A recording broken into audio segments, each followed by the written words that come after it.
Hey, what's up guys? Welcome back to my YouTube channel, Not Your Average Coach. I'm Corey Jones. Today I'm going to be talking about a conversation that I've had with multiple people over the last few years. Most recently, my niece Sasha. We were talking about just overall success and how much luck really plays a role into that. So I'm not going to say what her stance was or my stance was. I'm just going to give my interpretation or my perception on the matter.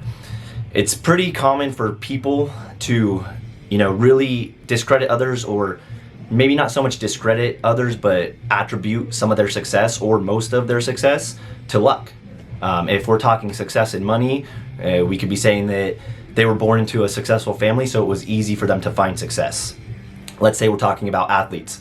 They are genetically gifted with superior length in limb, or they're taller, they're bigger than the average person. So therefore, that is the reason that they're successful.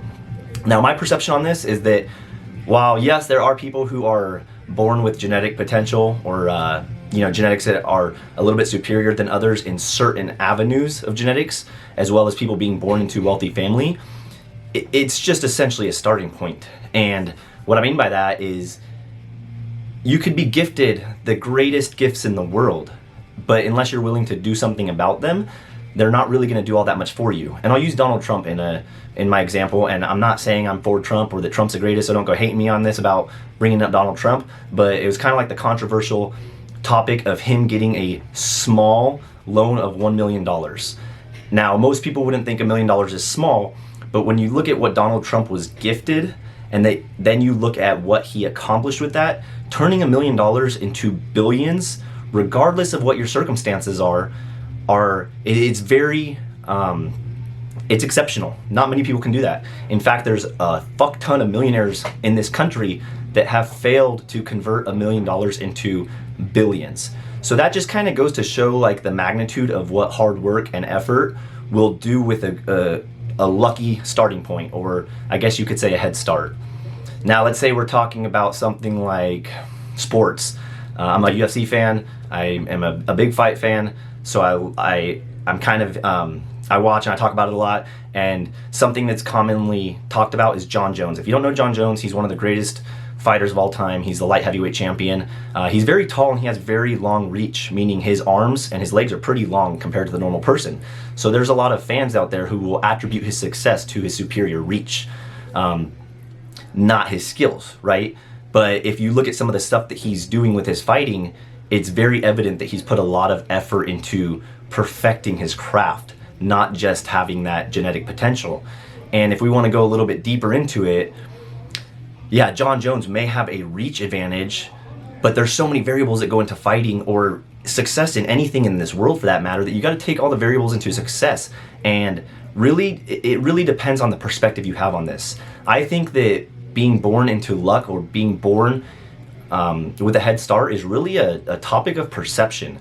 Because I could look at Jon Jones and be like, yeah, he's tall, he's long, it's really hard for his opponents to hit him, but where he has that advantage on fighters, other fighters may have a speed or a power advantage. So while Jon Jones may hit somebody 10 times, it might only take them 1 time to connect and hit him. So that when you look at it that way, it kind of evens the playing field. It's no longer that he's gifted or he's just lucky to be where he's at because of that. He has a natural advantage. No shit. We all kind of have a natural advantage in something or another.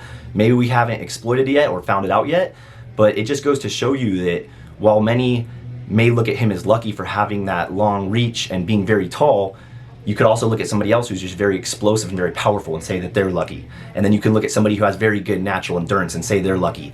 How you use these skills in the fight is going to determine your success, essentially. Same thing with anything else, with business, with schooling, with you name it. You try to do something, and there's likely going to be personality traits that you have that are going to help you and that are going to hurt you. You utilize the ones that are going to help you, and you can become very skilled at whatever it is you're trying to do. A lot of times this conversation goes into talking about somebody who's born into a poor life and somebody who's born into a rich life. On paper, yes, it would really appear that the person who was born into a rich family does have that advantage.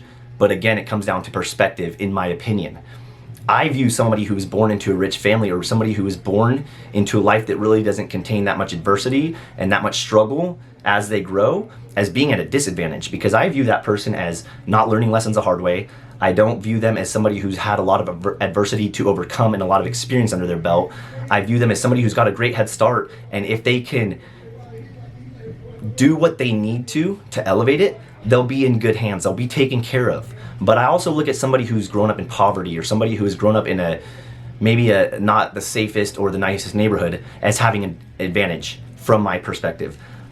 If they want something bad enough, and if they are willing to put in the work and get to where they want to go, they might not have aspects that they were born with that are going to get them there, but they're going to learn a lot of valuable lessons on the way to getting there. They're going to learn some things the hard way. They're going to know what it's like to overcome adversity. They're going to know what it's like to have nothing. So they're going to really value these things that they're achieving, that are striving to obtain. To me, that is just as much as an advantage as being born into a rich family.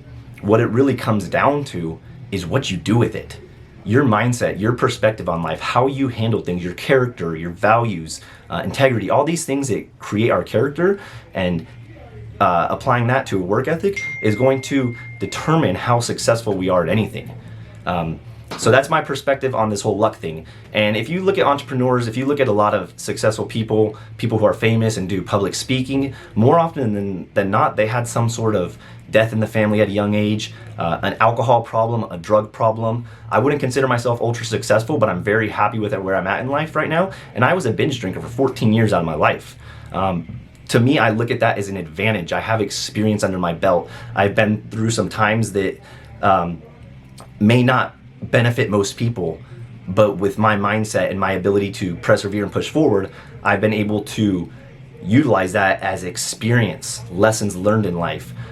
It's helped me mature and helped me age and grow into what I am now. And if you look up a lot of entrepreneurs' stories, or even just people who are in sports, or, I mean, you name it, successful people who are known for being successful and rich, a lot of times they have a story, and it doesn't always equate to them being born lucky. A lot of times they have had to overcome something to kind of propel them to where they're at. So that's my take on being born lucky, or being born with a head start in life.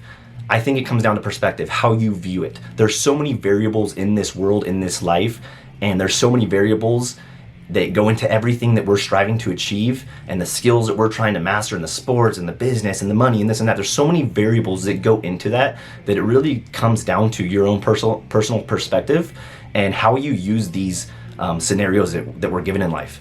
How do you overcome this adversity? How do you take this head start and do something good with it? Because a lot of people with a head start may be fucking lazy.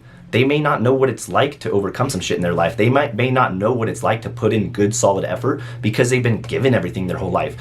Once it comes time to operate on their own, maybe they fucking flop and they are no longer successful. They don't maintain it. So it just really comes down to what you guys think. That's my take on it. Let me know what you guys think in the comments. If you want to go more into detail, shoot me a message. But I'm more than happy to talk more about this. It's something that I get really excited talking about because it's ideology, it's philosophy. There's no right or wrong answer. That's my view on it. If you like this video, please share it with your friends. Like the video, subscribe to my channel for more. Until the next one, I'll see you guys later.